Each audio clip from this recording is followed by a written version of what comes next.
Ya, salam Bapak Ibu sekalian. Shalom.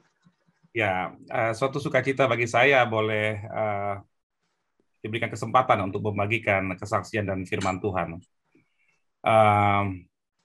Perlu saya sampaikan dan saya ingatkan bahwa tidak ada orang yang datang kepada Tuhan Yesus, tidak ada orang yang percaya kepada Yesus tanpa campur tangan dari kuasa Roh Kudus. Hanya Roh Kudus yang dapat menginsafkan setiap manusia untuk percaya Yesus sebagai Tuhan dan Juru Selamatnya secara pribadi. Kita adalah pemberita-pemberita Injil, tugas kita memberitakan Injil, dan Roh Kudus yang menginsafkan setiap orang. Baik, saya akan membagikan kesaksian terlebih dahulu sebelum saya masuk ke dalam firman Tuhan. Ya, tema firman Tuhan yang saya akan bagikan pada saat ini adalah engkau adalah misionaris. Ya, saya akan mulai terlebih dahulu dengan perkenalan. Ada berkata tak kenal maka tak sayang, makanya saya izinkan saya memperkenalkan diri saya terlebih dahulu. Nama saya Freddy Edward Situmorang dan punya 2 orang anak. Istri saya bernama Risma Uli Sianturi, 2 orang anak. Pertama Melani itu sekarang 22 tahun, perempuan di New York. Sekarang tahun terakhir kuliah di Amerika dan akan wisuda tahun depan. Ariel Solomon Situmorang, anak kami yang kedua, tinggal di San Francisco dan kuliah di sana dan pelayanan juga di sana. Itu mungkin perkenalan singkat untuk buka kami. Ya, saya akan cerita sedikit tentang Papua, bahwa ada yang menyedihkan dari Papua. Dari 34 provinsi di Indonesia, Papua termasuk dalam posisi terbawah dalam indeks pembangunan manusia. Jadi bisa dikatakan kualitas sumber daya manusia di Papua itu terendah, paling rendah di Indonesia. Dan ini adalah suatu hal yang tentunya sangat menyedihkan ya. Dan untuk pelayanan kesehatan dan pendidikan sangat tertinggal di Papua. Dan kalau kita melihat peta Papua dari kalau saudara mungkin lihat peta Papua itu dari ada burung ya, dari kepala sampai ekor. Daerah yang paling tertinggal di Papua itu adalah daerah di tengah-tengah. Disebut namanya kawasan Pegunungan Tengah ya. Kawasan Pegunungan Tengah.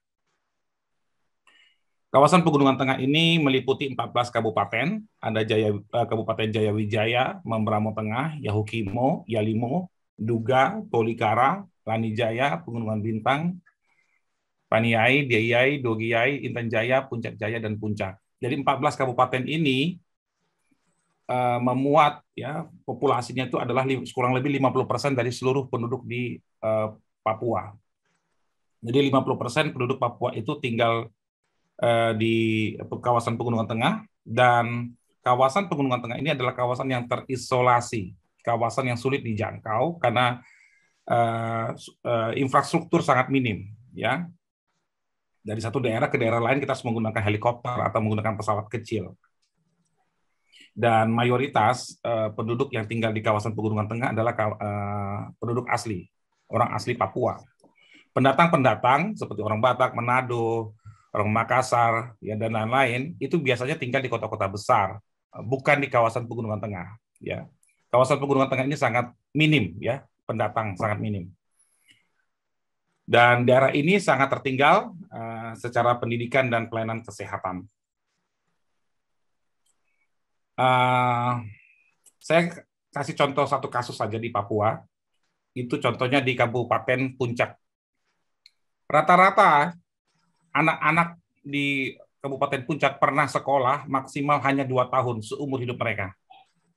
Jadi pernah sekolah maksimal 2 tahun. Indonesia rata-rata lama sekolah atau lama orang mengikuti pendidikan itu 8 tahun lebih. Di daerah lain itu bisa ya bervariasi. Tetapi untuk Puncak hanya maksimal 2 tahun. Saudara bisa bayangkan orang yang sekolah hanya 2 tahun kira-kira bisa apa? Ya murid-murid kami, saya pernah memimpin suatu sekolah di Papua. di Sentani, murid-murid kami itu sebagian sudah pernah sekolah, sebagian belum pernah sekolah. Tetapi ternyata yang sudah sekolah pun, sudah SD, itu banyak yang belum bisa membaca, belum bisa menulis, dan belum bisa bahasa Indonesia. Ya, saya masuk ke sana nanti ya. Sangat menyedihkan. Dan Ibu Menteri Sosial Republik Indonesia, Ibu Tri Risma hari ini datang ke kampus kami. Waktu itu saya sebagai kepala sekolah di Sentani ya. Ada 30 orang siswa saya waktu itu, tahun lalu. Dan Ibu Menteri datang dan kemudian mengadakan tanya jawab dengan murid-murid kami. Kemudian disepakatilah kami membuat kerjasama dengan Ibu Menteri membuat pelatihan sablon untuk orang-orang Papua. Kemudian kami buat pelatihan kewirausahaan menjahit. Setiap orang dikasih satu mesin jahit, ya, diajari bagaimana menjahit pakaian begitu ya, yang mengajar dari Surabaya. Kemudian kita buat lagi pelatihan kewirausahaan perbengkelan, pelatihan montir sepeda motor 26 hari. Ya. Kita kerjasama dengan Honda Motor Papua. Kemudian kita buat pelatihan pembuatan kapal, kerjasama dengan ITS, dari perkapalan ITS Surabaya, dan anak-anak Papua ini mereka digaji untuk mengerjakan pembuatan kapal, mereka diajarkan cara membuat kapalnya, dan setelah jadi kapalnya untuk mereka. Ya, biayanya dibantu oleh Ibu Menteri ya, dari Kementerian Sosial. Dan kemudian kami buat juga pelatihan penyamakan kulit buaya. Kulit buaya. Jadi orang-orang suku Membramo, murid-murid kami dari suku Membramo, mereka semua biasa berburu buaya dan menangkap buaya. Saya pernah 2 kali makan daging buaya, dibawa oleh murid saya. Jadi kulit buaya itu kemudian diawetkan, kemudian diolah sehingga bisa nilai jualnya lebih tinggi begitu ya. Itu ada kita buat pelatihannya bulan Desember yang lalu, 2021. Kalau saudara butuh kulit buaya dari Papua, bisa kontak saya. Bisa saya bawa langsung nanti ke Pemberamo, pedalaman. Bisa saudara lihat bagaimana mereka tangkap buaya dan bagaimana mereka mengawetkan. Ya, kalau saudara mau berkunjung, silakan nanti kontak saya. Ya, saya kesaksian dulu ya. Kesaksian bahwa Tuhan membawa saya dan keluarga saya ke tanah Papua. Tanah Papua disebut sebagai tanah Injil, ya, sangat dikenal sebagai tanah Injil. Itu sebutan untuk tanah Papua. Saya dan istri tinggal di sana bersama-sama dengan murid-murid kami. Kami memimpin sebuah sekolah misi, melatih calon misionaris lokal orang-orang asli Papua dari pedalaman Papua. Ya, kami tinggal bersama dan aktivitas seluruhnya bersama-sama. Ini adalah siswa-siswi kami, 30 orang dari Yahukimo, dari Pegunungan Bintang, dari Tolikara, dari Membramo, dari Puncak, dan dari sekitar daerah Sentani dan Jayapura. Ya, mereka mayoritas adalah orang-orang pedalaman dari Papua. Sebagian besar mereka itu tidak tahu umur mereka. Ya, bayangkan mereka tidak tahu umurnya. Jadi ada yang mengaku umurnya masih 20 sekian tahun, tapi wajahnya saya lihat sekitar umur 40 atau 50 tahun begitu ya. Banyak orang-orang di Papua ini tidak punya KTP. Tidak punya KTP, tidak tahu umur. 30% dari mereka ini tidak bisa membaca, tidak bisa menulis, dan tidak bisa bahasa Indonesia. Dan kita harus mengajar mereka untuk bisa membaca, menulis, berbahasa Indonesia, dan menjadi misionaris lokal. Diajari firman Tuhan, dan lain-lain. Begitu ya. Tidak mudah, tentunya. Tapi Tuhan yang bawa kami, ada firman Tuhan yang sangat memberkati kami. Dikatakan di 1 Tesalonika 2:8, demikianlah kami dalam kasih sayang yang besar akan kamu, bukan saja rela membagi Injil dengan kamu, tetapi juga hidup kami sendiri dengan kamu, karena kamu telah kami kasihi. Jadi dikatakan di sini bahwa kami bukan hanya rela membagikan Injil, Bukan hanya Injil yang kami bagikan kepada kamu, tetapi yang kami bagikan juga hidup kami, hati kami, semangat kami, pengalaman kami, skill kami, pengetahuan kami, seluruh apa yang ada pada kami mau bagikan kepada kamu. Kenapa? Karena kami kasihi. Itulah dasar kenapa kami datang ke tanah Papua. Melanie, putri kami, sempat datang ke Papua dan bantu mengajar bahasa Inggris dasar selama 1 bulan. Ariel, anak kami yang laki-laki, 3 bulan, ikut membantu mengajar bahasa Indonesia dan matematika dasar. Jadi kami semua terlibat dalam pelayanan di Papua. Istri saya sebagai kepala dapur yang bertanggung jawab terhadap masak-masakan dan juga sebagai konselor. Istri saya seorang konselor profesional. Jadi kami semua lengkap, paket komplit, paket lengkap ya. Kami semua ke Papua tahun lalu. Kemudian di sini ada foto-foto yang mungkin akan sangat memberkati Bapak Ibu. Pertama ada foto di situ, foto dengan background gunung, itu namanya Gunung Siklop. Kalau saudara ke Jayapura, saudara akan melihat gunung itu. Setiap saudara mendarat dari pesawat, saudara kemudian turun, saudara keluar, saudara lihat, akan di depan saudara kelihatan itu Gunung Siklop. Dan kalau saudara perhatikan juga ada 2 foto di situ, Melanie dan Ariel sedang mengajar. Mereka mengajar bukan kelas formal. Mereka itu mengajarnya itu kelas tambahan. Jadi tidak masuk dari kurikulum. Jadi mereka mengajar setelah makan malam. Setelah makan malam, ada waktu santai, kita tawarkan apakah kalian mau belajar bahasa Inggris dasar dan matematika dasar dan bahasa Indonesia. Kemudian mereka berkata mau, kemudian kita buat kelas tambahan setelah makan malam. Ya, setelah makan malam anak-anak yang mengajar, kami orang tua tidak mengajar. Kemudian kami juga menyediakan laptop buat siswa kami. Sebagian besar belum pernah lihat laptop seumur hidup mereka. Mereka tidak pernah lihat laptop. Mereka kita ajarkan dari nol, cara memegang mouse, cara menyalakan laptop, bagaimana cara tekan tombol on-nya, cara mengecharge baterainya bagaimana. Mereka diajarkan cara mengetik. Mereka diajarin menggunakan internet, membuat email, mengirim email. Bahkan kami ajari cara membuat video dengan handphone, memproduksi video. Saya dulu pernah belajar sinematografi dan pernah menjadi produser promo on air di RCTI TV kurang lebih 20 tahun yang lalu. Dan saya mengajarkan bagaimana mereka memproduksi video dan bisa diupload ke YouTube dan ke Facebook begitu ya. Ya puji Tuhan, mereka semua banyak kemajuan ya. Nanti saudara akan melihat video testimoni dari mereka. Ya, berikutnya ini adalah suasana pelayanan kami. Saudara lihat itu ada kiri atas itu ada foto kami sedang naik Gunung Siklop. Di atas Gunung Siklop itu ada singkong yang kami ambil untuk sarapan dan ada buah merah dan ada sungai, kali kecil, kali dari mata air Gunung Siklop. Kami melakukan baptisan air untuk anak kami Ariel di atas gunung itu, di Gunung Siklop, di sungai itu. Saudara bisa lihat. Kemudian anak-anak kami di bawah itu yang saya pakai topi, itu anak-anak kami itu murid-murid kami sebut anak-anak kami, mereka kami latih untuk ke lapangan menemui orang-orang penduduk sekitar untuk bersahabat, berkenalan dengan orang lain dan melakukan percakapan untuk mereka bisa dapat kemudian tentunya bisa memberitakan Injil kepada orang lain. Ya kami melakukan langsung latihan lapangan kepada mereka, bukan hanya teori di kelas.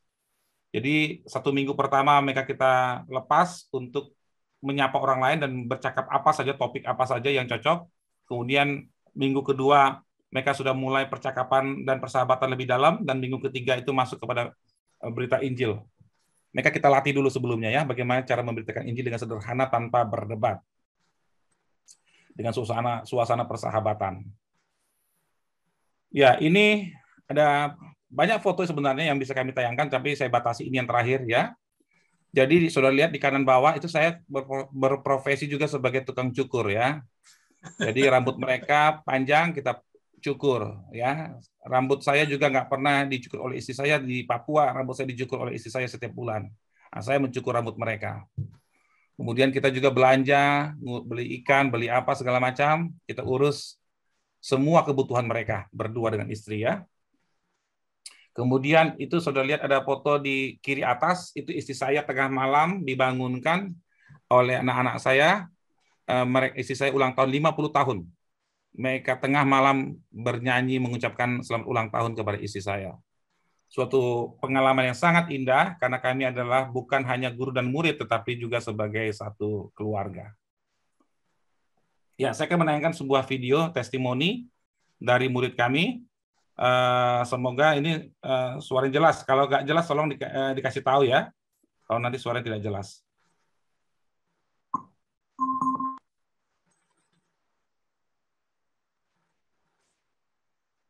Saya Tera Kogoya, asal dari Puncak Jaya. Tidak pernah bahasa Indonesia, tidak pernah baca firman Tuhan, dan juga memui Tuhan juga tidak tahu, berdoa juga tidak tahu, dan juga baru masuk itu saya takut bicara dengan Bapak Perendi, Mama Risma. Kelamaan itu bisa bicara sama Bapak Perendi, Mama Risma. Karena Yesus baik, bisa membaca firman Tuhan, bisa menulis, itu karena Tuhan baik. Saya, Bapak Perendi dengan Mama Risma, tidak pernah ketemu, tidak pernah lihat muka, tapi Tuhan membawa Bapak Perendi, Mama Risma di tempat Papua supaya saya bisa lihat. Terus saya senang, menggayar saya juga, terus senang. Sapu Bapak Kantun itu bicara sendan seperti Bapak Perendi. Saya senang. Bapak Perendi ini sama Bapak saya di dalam masih pikir begitu. Bapak Perendi dan Mama Risma itu sebagai orang tua saya. Mas Amos Trejo, umur 49 tahun. Ada berapa? Susu 5. Saya lagi tidak tahu apa-apa. Saya tidak tahu menulis baik, tidak tahu mengajar baik, tidak tahu bahasa Indonesia, tidak lancar.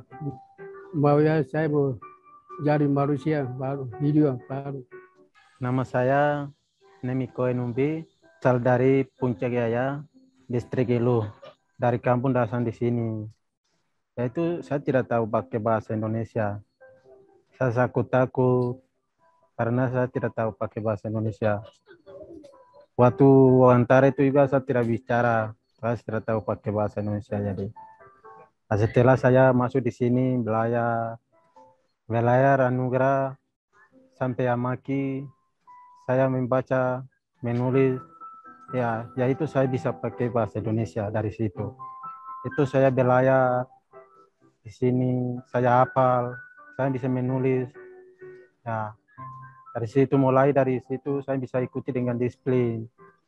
Nah, perasaan saya di sini, saya di kampung itu tidak bisa disiplin. Hidup saya tuh sembarang-sembarang. Tapi sekarang saya di sini, Bapak Freddy, Mama Irisma, ya mendidik dan menggayar saya, disiplin. Tidak pernah pakai bahasa Indonesia, tapi sekarang bisa ikut-ikutan kegiatan rohani, ikut-ikutan beribadah, tapi saya tidak mengerti. Tapi sekarang saya datang di sini, saya belajar firman Tuhan, disiplin, rajin berdoa, rajin membaca Alkitab.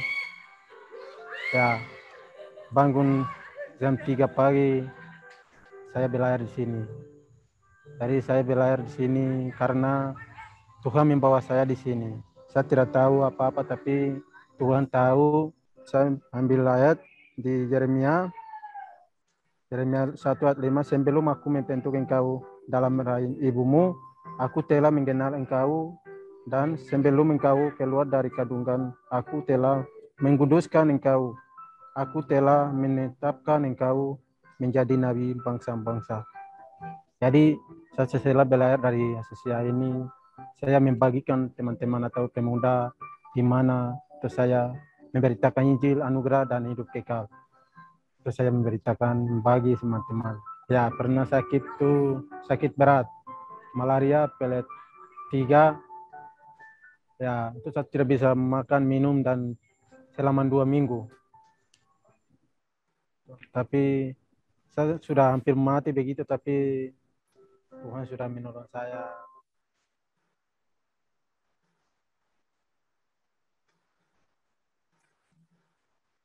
Bapak Ibu, di Matius 28 ayat 19 sampai dengan 20 dikatakan, "Karena itu pergilah, jadikanlah semua bangsa muridku, dan baptislah mereka dalam nama Bapa dan Anak dan Roh Kudus, dan ajarlah mereka melakukan segala sesuatu yang telah kuperintahkan kepadamu, dan ketahuilah aku menyertai kamu senantiasa sampai kepada akhir zaman." Bapak Ibu sudah terkasih, dikatakan supaya setiap murid-murid Yesus itu Yesus memberikan perintah supaya kita pergi. Bukan hanya sibuk di dalam gedung gereja, bukan hanya sibuk dalam aktivitas dalam keluarga, tetapi supaya kita pergi keluar dari rumah, keluar dari gereja, berjumpa dengan orang-orang di sekeliling kita. Baik itu teman, tetangga, atau orang-orang yang belum pernah kita kenal sebelumnya. Yesus sendiri di Alkitab, kalau kita perhatikan, aktivitas Yesus bukan hanya di dalam gedung gereja, tetapi Yesus juga sering kali kita ketemukan di Alkitab itu, Yesus berjumpa dengan orang-orang ramai, ya, orang-orang banyak di tempat keramaian, di tempat-tempat umum. Kalau Yesus hidup di zaman sekarang, mungkin, ya ini interpretasi saya ya, pemikiran saya, kalau Yesus hidup di zaman sekarang, mungkin Yesus ada di terminal, Yesus mungkin ada di tempat halte bis, Yesus mungkin ada di pasar, Yesus mungkin ada di tempat-tempat pernikahan, di tempat-tempat orang berkumpul. Yesus pergi ke sana dan berjumpa dengan orang banyak. Ya, bagaimana dengan kita, Bapak Ibu, saudara terkasih? Yesus memberikan perintah kepada kita, mari pergilah, ya, jadikanlah semua bangsa muridku. Jangan hanya berjumpa dengan orang, jangan hanya pergi beribadah, jangan hanya beribadah untuk diri sendiri dan untuk keluarga supaya damai, supaya aman. Bukan hanya itu tujuan kita ada di dunia ini. Tetapi perintah Yesus, jadikan semua bangsa muridku. Baptis mereka, ajar mereka melakukan. Ajar mereka melakukan segala sesuatu yang telah kuperintahkan kepadamu. Dan ketahuilah, aku menyertai kamu senantiasa sampai kepada akhir zaman. Bapak Ibu, perintah Yesus sangat jelas, jadikanlah murid. Semua suku bangsa menjadi murid. Ya, kita bisa mulai dengan diri kita terlebih dahulu. Kita bisa mulai dengan keluarga kita, seisi rumah kita terlebih dahulu. Jadikan semua orang di rumah kita menjadi murid Yesus. Bukan sekedar menjadi percaya Yesus, bukan sekedar menjadi jemaat, bukan sekedar aktif pelayanan di dalam gedung gereja. Tetapi jadikan murid Yesus. Karena itu perintah Yesus, jadikan semua suku bangsa menjadi murid. Kemudian perintah Yesus berikutnya adalah ajar mereka melakukan segala sesuatu yang telah kuperintahkan kepadamu. Ada begitu banyak gereja saat ini menekankan kepada pengetahuan, ya. Ada dibuat pemuritan, tetapi fokusnya adalah jemaat menjadi tahu firman Tuhan dan mengerti firman Tuhan, memahami firman Tuhan, hafal firman Tuhan. Itu baik. Itu baik sekali. Tetapi perintah Yesus bukan sekedar mereka paham dan mengerti dan menghafal firman Tuhan, tetapi perintah Yesus ajar mereka melakukan segala sesuatu yang telah kuperintahkan kepadamu. Jadi pemuritan itu suatu hal yang harus wajib dilakukan. Kita harus menjadi murid, kemudian kita memuridkan orang lain, tetapi kemudian kita juga diperintahkan untuk melakukan firman Tuhan. Ada begitu banyak orang merasa puas dan sudah selesai, sudah kelas pemuritannya, sudah lulus ya dengan nilai A atau nilai terbaik, ya bahkan mungkin beberapa sertifikat karena dia hafal banyak firman Tuhan. Kemudian dipromosikan, dapat jabatan pelayanan, ya luar biasa. Tetapi yang Yesus kehendaki bukan sekedar pengetahuan, tetapi perbuatan. Ajar mereka untuk melakukan. Itu perintah Tuhan Yesus. Dan kalau boleh kita belajar atau mundur dulu ke belakang, apa itu definisi murid? Murid Yesus itu seperti apa sih? Ya, dikatakan, mari ikutlah aku dan kamu akan kujadikan penjala manusia. Saya akan ambil definisi murid dari sini. Ya, dikatakan, mari ikutlah aku. Tentunya kita mengambil keputusan dari kepala kita. Ya, udah ada unsur kepala. Kita harus mengambil keputusan, kita mencerna, kita berpikir. Perkataan Tuhan Yesus, ikutlah aku, kita kemudian memutuskan apakah mau mengikut Yesus atau tidak, dari unsur kepala. Kemudian unsur lainnya yang harus kita libatkan adalah hati. Ya, dikatakan setelah kita mengatakan mau mengikuti Yesus, kamu akan kujadikan. Apa yang akan terjadi kemudian? Kalau kita mau mengikuti Yesus, yang terjadi kemudian adalah kamu akan kujadikan. Kamu akan ku ini adalah Tuhan. Ada Roh Kudus di situ, peranan Roh Kudus. Kamu akan kujadikan, kamu akan kerubah, kamu akan kebentuk, hatimu akan dibentuk menjadi baru. Pikiranmu menjadi pikiran yang baru, visimu menjadi visi yang baru. Dan cara berbicara kita juga menjadi cara berbicara yang baru. Bukan lagi kata-kata kutuk. Bukan lagi kalimat-kalimat nyinyir, tetapi kalimat-kalimat berkat, kalimat-kalimat yang mengendorse, yang memotivasi orang lain, yang mendukung orang lain, yang menguatkan orang lain, yang menghiburkan orang lain, yang memperhatikan orang lain, yang keluar. Kita akan mengalami transformasi. Hati kita akan ditransform oleh Tuhan Yesus, oleh Roh Kudus. Kemudian kita akan dijadikan penjala manusia. Bahwa murid Yesus, orang-orang yang mengikuti Yesus, dia akan ditransformasi hatinya, pikirannya, hidupnya oleh Yesus, kemudian mereka akan ditransformasi untuk menjadi penjala manusia. Mereka menjadi pekerja di ladang Kristus. Mereka akan menjadi penuai jiwa. Mereka akan menjadi saksi-saksi Kristus. Murid-murid Yesus adalah saksi-saksi Kristus. Pertanyaannya sekarang adalah, bagaimana dengan saudara? Apakah saudara, Bapak Ibu sekalian di tempat ini, sudah menjadi murid Yesus?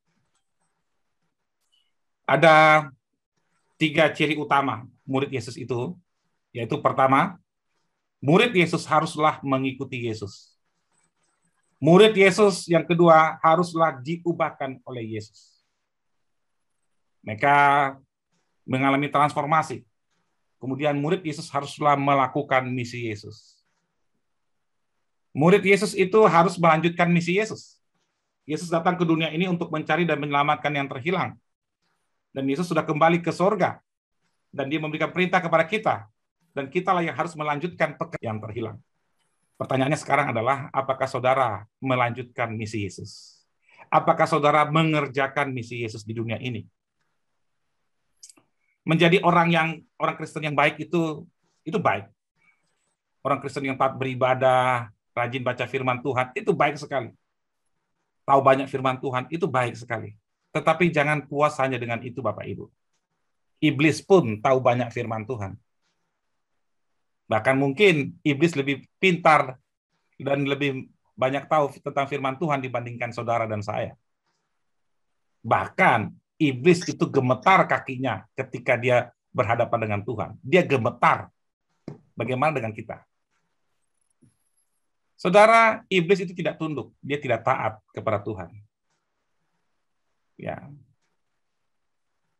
Jadi jangan puas hanya dengan pengetahuan. Sekarang pertanyaan saya adalah, apakah saudara mau mentaati, melakukan perintah Tuhan Yesus ini? Apakah saudara mau melanjutkan misi Yesus di dunia ini? Pertanyaan sederhananya sekarang adalah, kenapa saudara ada di dunia ini? Kenapa saudara ada dilahirkan di dunia ini? Di Mazmur dikatakan bahwa Allah yang menjadikan kita. Allah yang menenun kita di dalam rahim ibu kita. Kita ini ada karena tangan Tuhan. Tuhan yang menjadikan kita. Tuhan yang menciptakan kita. Tuhan yang menenun kita. Semua organ tubuh kita, dari mata, rambut, kepala, semua tubuh ini, tangan kaki, Tuhan yang menjadikannya di dalam rahim ibu kita. Dan Tuhan sudah menetapkan hari-hari yang akan kita jalani sebelum kita lahir ke muka bumi ini. Tuhan punya rancangan, Tuhan punya rencana. Apa yang harus kita kerjakan di muka bumi ini? Tetapi sayangnya Bapak Ibu, ada begitu banyak orang-orang di dunia ini yang mengaku sebagai anak Tuhan, tetapi hidupnya tidak sesuai dengan kehendak Tuhan. Tidak sesuai dengan rencana Allah. Tapi, saudara ya, mereka hidup untuk diri mereka sendiri. Mereka hidup untuk memuaskan ambisinya. Mereka hidup untuk menyenangkan keluarganya saja. Tidak peduli kepada orang lain. Ini adalah kehidupan kekristenan yang menyedihkan, Bapak, Ibu, Saudara. Ada begitu banyak orang Kristen yang saat ini berfokus untuk bagaimana hidupnya diberkati. Diberkati itu sesuatu hal yang baik. Saya pun ingin diberkati. Tetapi kalau saudara ingin supaya hidup saudara diberkati, anak cucumu diberkati, dan hanya itu saja, ada yang tidak beres dengan hidup saudara. Ada yang tidak beres dengan iman saudara. Kalau saudara ingin hanya dirimu dan anak-anak cucumu diberkati. Bagaimana dengan orang lain? Bagaimana dengan keselamatan orang lain? Orang-orang yang lain akan binasa. Bagaimana dengan orang-orang lain hidupnya dalam kesusahan? Saudara, prinsip Alkitabiah bahwa setiap orang percaya, setiap pengikut Yesus haruslah menjadi murid yang bersaksi. Di 1 Petrus 2 ayat 9 dikatakan supaya kita menceritakan perbuatan-perbuatan Allah yang besar. Kita adalah bangsa yang terpilih, imam yang rajani, umat kepunyaan Allah. Kita harus menceritakan perbuatan Allah yang besar. Kita dulu hidup dalam kegelapan. Kita hidup dalam terang saat ini. Dunia ini penuh dengan kegelapan. Dan banyak orang hidup dalam kegelapan. Kita juga hidup dalam kegelapan dahulunya. Tetapi Yesus berkata, aku adalah terang dunia. Yesus menerangi hati dan kehidupan kita. Kita menjadi ciptaan yang baru dalam Kristus. Dan Yesus memberikan perintah kepada kita, apa? Kamu adalah terang dunia. Kita harus menceritakan perbuatan Allah yang besar. Kita harus menerangi dunia ini. Orang-orang hidup dalam kegelapan. Supaya mereka mengenal Allah. Supaya mereka hidup di dalam keselamatan. Dalam anugerah Tuhan. Kita adalah saksi-saksi Kristus. Semua kita adalah saksi-saksi Kristus. Setiap saudara adalah saksi-saksi Kristus. Amin, Bapak Ibu. Setiap orang percaya haruslah dimuridkan. Tidak boleh lagi ada orang percaya yang mengaku percaya Yesus tetapi tidak pernah dimuridkan. Tidak boleh lagi terjadi di dalam gereja-gereja kita. Semua orang percaya harus dimuridkan. Tanpa pemuridan tidak akan ada pertumbuhan. Akan terus menjadi bayi rohani. Tidak akan pernah menjadi dewasa rohani. Orang percaya harus dimuridkan. Amin, Bapak Ibu. Memberi diri, memberi waktu untuk belajar firman Tuhan. Bukan cuma belajar untuk tahu firman Tuhan, tetapi melakukan firman Tuhan. Dan kemudian berikutnya kita harus memuridkan orang lain. Kita harus memuridkan orang lain. Setelah kita dimuridkan, kita memuridkan orang lain. Bapak Ibu, semua orang percaya harus dijadikan sebagai prajurit-prajurit Kristus, laskar Kristus. Setiap kita ini harus punya anak-anak rohani.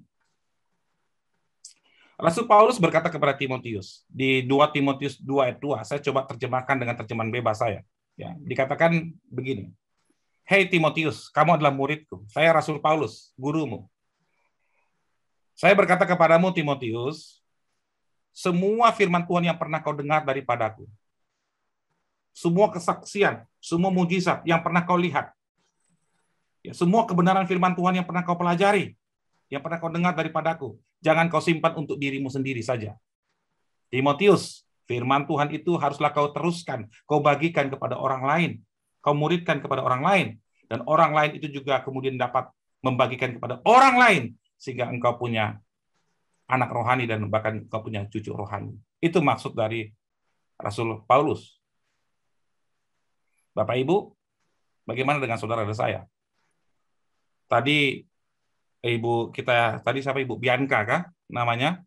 Punya 3 orang anak. 3 orang anak ya. Ya, tentu Pak sangat senang dan sangat berbahagia sekali tadi saya dengar kesaksiannya.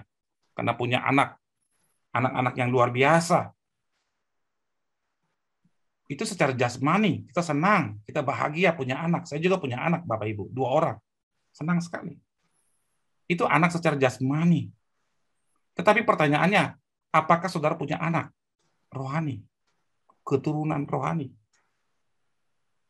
Kalau saudara senang dengan punya anak-anak jasmani, saya mau katakan, saudara akan jauh lebih senang lagi kalau saudara punya anak-anak rohani dan punya cucu-cucu rohani. Saudara, mohon maaf, saudara belum bisa dikategorikan sebagai orang dewasa secara rohani kalau saudara belum pernah punya anak rohani. Orang dewasa rohani akan memiliki anak rohani. Dia akan reproduksi dan punya anak dan punya cucu rohani. Ya, dia tidak hanya menyimpan kebenaran itu untuk diri sendiri. Dia akan bagikan kepada orang lain. Dia akan saksikan, dia akan ceritakan kepada orang lain. Melihat orang banyak itu tergeraklah hati Yesus oleh belas kasihan kepada mereka, karena mereka lelah dan terlantar seperti domba yang tidak bergembala. Yesus hatinya tergerak karena belas kasihan. Hatinya tergerak karena belas kasihan kepada mereka. Mereka siapa? Orang-orang yang di luar sana, orang-orang yang terlantar, orang-orang hidup dalam tekanan. Saat ini di masa pandemi, ya, pandemi sebentar lagi mungkin akan berakhir atau mungkin berganti, saya tidak tahu. Tetapi pada masa-masa beberapa tahun terakhir ini, saudara, makin banyak orang hidup dalam tekanan, hidup dalam stres, ketakutan, kekhawatiran. Ya, mereka hidup dalam kecemasan, ada banyak orang ingin mengakhiri hidupnya, bahkan banyak pendeta sudah berhenti melayani, tutup gerejanya. Ada begitu banyak orang hidup dalam ketekanan, dalam ketakutan di masa-masa sekarang. Kita bisa temukan secara langsung, kita juga bisa temukan di sosial media.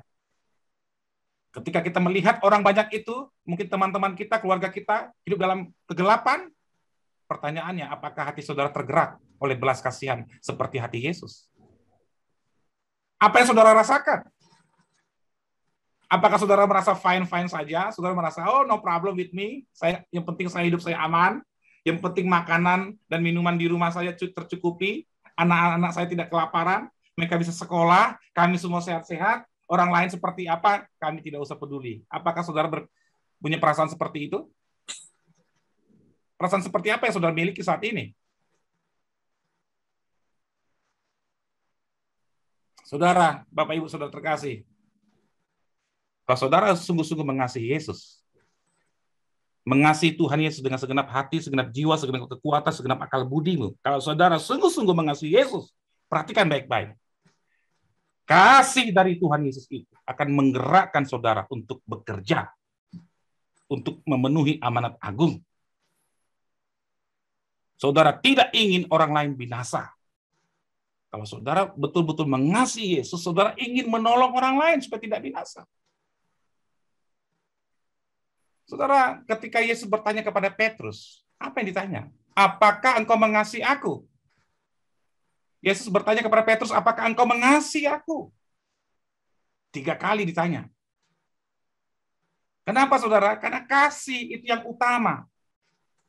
Kalau saudara memiliki kasih dalam hatimu, saudara sungguh-sungguh mengasihi Tuhan, saudara juga mengasihi sesama, saudara peduli kepada orang lain, dan saudara tidak ingin orang lain binasa. Saudara ingin supaya orang lain itu bisa diselamatkan.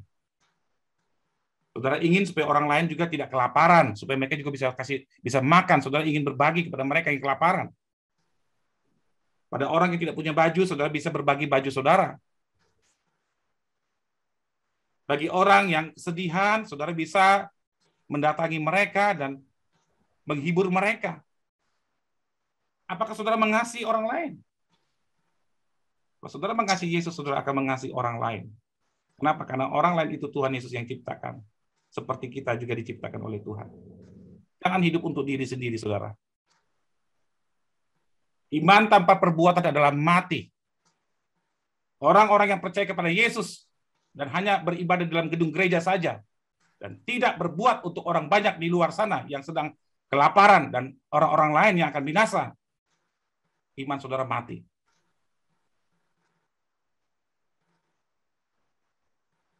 Jangan hanya beribadah di dalam gedung gereja.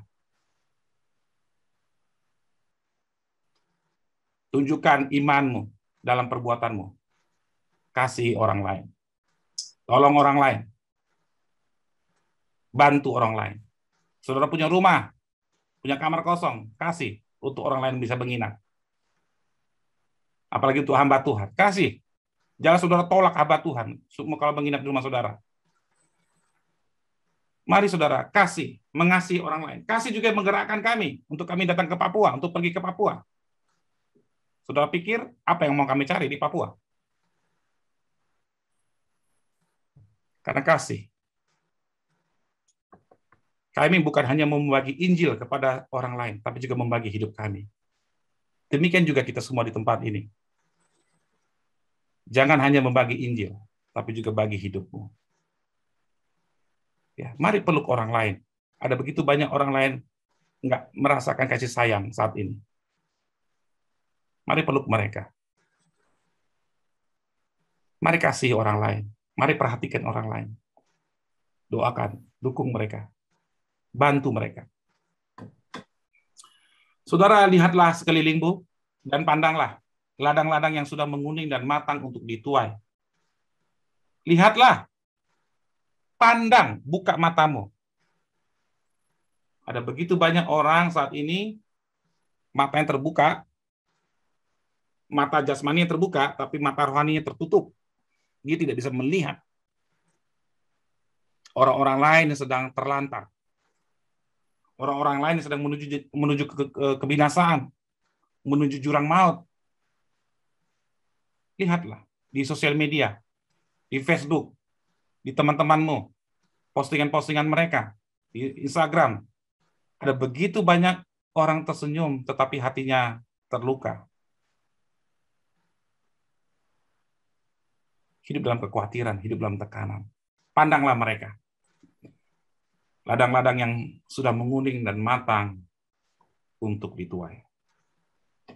Bapak Ibu sudah terkasih. Hanya ada dua pilihan. Hanya ada dua posisi saat ini dalam hidup kita. Pertama, saudara, setiap orang percaya itu adalah seorang misionaris. Dia adalah seorang misionaris. Setiap orang yang sudah diselamatkan, dia adalah seorang misionaris. Dan setiap orang yang belum diselamatkan, mereka adalah ladang misi. Mereka harus diinjili. Sekarang posisinya cuma dua. Orang yang sudah diselamatkan dan orang yang belum diselamatkan. Saudara yang mana? Kalau orang yang sudah diselamatkan, dia otomatis adalah seorang misionaris. Engkau adalah misionaris. Dan setiap orang yang belum diselamatkan, mereka adalah ladang misi. Bapak Ibu, tuaian melimpah di sekeliling kita. Di keluargamu, tetanggamu, teman-temanmu, sekitarmu. Di pekerjaanmu, itu adalah ladang misi saudara. Ada yang Tuhan bawa ke kota, ada yang Tuhan bawa ke desa, ada yang Tuhan bawa ke pedalaman, ada yang Tuhan bawa ke sekolah, ada di perumahan, ada yang dibawa ke rumah sakit, menjadi misionaris. Kemanapun saudara pergi, ingat baik-baik, setiap saudara adalah misionaris. Saudara adalah utusan Yesus di dunia ini. Saudara diutus oleh Yesus di dunia ini. Saudara ada di dunia ini untuk mengerjakan misi Yesus. Saudara ada hidup di dunia ini, bernafas di dunia ini, bukan hidup untuk dirimu sendiri. Engkau hidup untuk Yesus. Maka kata Yesus sekali lagi, damai sejahtera bagi kamu, sama seperti Bapa mengutus aku, demikian juga sekarang aku mengutus kamu. Yesus mengutus saudara, pergilah. Jadilah misionaris di lingkungan saudara. Bahkan di dunia virtual, di dunia digital, di sosial media. Jadilah utusan Kristus di sana. Kita berdoa. Kami mengucap syukur Tuhan Yesus untuk setiap kami yang ada di tempat ini. Setiap kami adalah misionaris-misionarisnya Allah. Setiap kami sudah dipilih oleh Allah, dikuduskan oleh Allah, disucikan, dipindahkan dari gelap kepada terang, supaya kami pergi dan menceritakan perbuatan-perbuatan Allah yang besar, supaya kami mencari dan menyelamatkan yang terhilang, memuridkan mereka, mengajar mereka supaya mereka juga dapat memuridkan orang lain. Tuhan tolong kami, supaya kami terbuka mata kami, melihat tuaian di sekeliling kami. Terima kasih Bapa untuk kebenaran firman-Mu. Dalam nama Tuhan Yesus kami sudah mengucap syukur dan berdoa. Amin. Saya kembalikan Pak Kevin, silakan. Terima kasih Pak Freddy. Pak Pendeta Freddy luar biasa sekali ya. Memang ini adalah hati Tuhan yang Dia mau untuk kita semua. Agar kita menjadi misionaris. Agar kita menjadi pemberita-pemberita Injil. Bukan hanya kita terima Yesus sebagai Tuhan dan Juru Selamat. Dan kita itu hidup untuk diri kita sendiri. Mari saatnya kita itu memikirkan orang lain. Memikirkan orang-orang di sekitar kita. Karena itu yang Tuhan mau. Supaya kita, penginjilan adalah lifestyle kita. Adalah cara hidup kita. Yang sudah diberikan oleh Tuhan, kita bagikan. Nggak usah berpikir yang macam-macam. Oh, penginjilan itu tugasnya hamba Tuhan. Atau tugasnya pendeta. Penginjilan itu adalah tugas kita semua. Karena itu yang Tuhan firmankan di dalam kehidupan kita. Saudaraku yang kekasih di dalam Tuhan, Jesus calling, kenapa disebut Jesus calling? Karena ini adalah panggilan Tuhan untuk kita. Makanya kita bawa persekutuan ini, dipanggil, Tuhan yang memanggil, dan kita menjawab, ya Tuhan, pakailah saya supaya saya boleh menjadi berkat. Dan di sini kita bisa memberkati orang lain. Ada dua hal yang Tuhan taruh di dalam ketika saya sedang berdialog dengan Tuhan, yaitu kegiatan Jesus Calling ini adalah penginjilan. Makanya saya berbicara dengan Pak Freddy pada waktu itu. Persekutuan ini akan dibawa kepada penginjilan. Penginjilan dan pemuritan. Penginjilan dan pemuritan. Di tempat ini kita dipakai, mendengarkan firman Tuhan, dipanggil oleh Tuhan, dan kita bergerak. Yang kedua adalah kegiatan sosial. Kegiatan sosial. Dan kita sudah lakukan kegiatan sosial itu.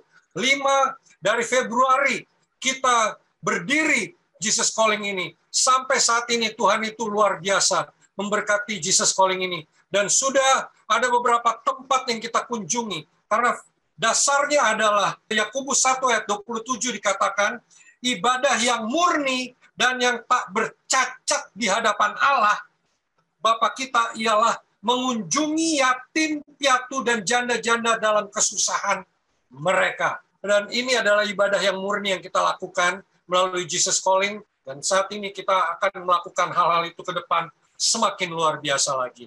Dan saudara-saudara yang kekasih, bantulah pekerjaan Tuhan di dalam Jesus Calling ini, supaya visi Tuhan yang Tuhan berikan, apa yang Tuhan mau di dalam persekutuan ini, boleh terlaksana dengan baik. Puji Tuhan.